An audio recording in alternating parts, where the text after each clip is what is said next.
ଆଜ୍ଞା, ଆଜିକାଲିର ଦୁନିଆ ଯେଉଁ ଟାଇପ୍ର ହେଲାଣି, 10 ଟଙ୍କାରେ ଦେଇକି ଗୋଟେ ସାବୁନ ଆଣିବ, ତା ଉପରେ ବିଶ୍ୱାସ ଅଛି ସେ ସଫା କରିବ ବୋଲି। କିନ୍ତୁ 10 ଟଙ୍କା ଦେଇକି ଗୋଟେ ଲୋକକୁ କୌଣସି କାମରେ ପଠା, କିଛି ଆଜ୍ଞା ଗ୍ୟାରେଣ୍ଟି ନାହିଁ ସେ କାମ କରିବ ବୋଲି। ସେହିଭଳି ଆଜି ମୁଁ ରାସ୍ତାରେ ଆସୁଥିଲା ବେଳେ ଗୋଟେ ଦୃଶ୍ୟ ଦେଖିଲି, ମନକୁ ଆଜ୍ଞା ବହୁତ ଛୁଇଁଗଲା। ଗୋଟେ ଛୋଟ ବଗିଚାଟେ, ସେଥିରେ କିଛି ଗଛ ଲଗାଯାଇଛି, ଆଉ ସେଠି ଗୋଟେ ବୋର୍ଡ ମରା ହେଇଛି। ସେ ବୋର୍ଡରେ ଲେଖା ହେଇଛି, ଆମକୁ ପୁଅ ଭାବି ପାଣି ଦିଅ, ବଡ଼ ହେଲେ ଋଣ ସୁଝିଦେବୁ। ମୋରି ଗାଁର ଦୃଶ୍ୟ ଆଜ୍ଞା। ସେ ଜାଗା ଏଇ ବର୍ଷେକ ପୂର୍ବରୁ ଝାଡ଼ା ଫେରୁଥିଲେ ଲୋକ।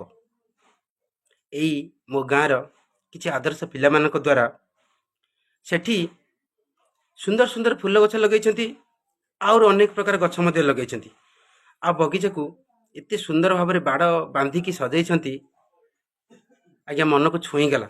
ଭାବିଲି ତାଙ୍କ ଉପରେ ନିଶ୍ଚିତ ଭାବରେ ସେ ଆଦର୍ଶ ପିଲାମାନଙ୍କ ଉପରେ ଗୋଟିଏ ଭିଡ଼ିଓ ବନିବା ଦରକାର, କାରଣ ଆମ ସମାଜ ପାଇଁ ଗଛ କେତେ ଜରୁରୀ ଅଛି ଆଜ୍ଞା ସେତିକି ନୁହଁ। ସେ ଯେଉଁ ବୋର୍ଡରେ ଲେଖା ଥିଲା, ଆମକୁ ପୁଅ ଭାବି ପାଣି ଦିଅ, ଆମେ ତୁମକୁ ବଡ଼ ହେଲେ ଋଣ ସୁଝିଦେବୁ, ତାହା ଆଜ୍ଞା ହୃଦୟସ୍ପର୍ଶୀ ଥିଲା।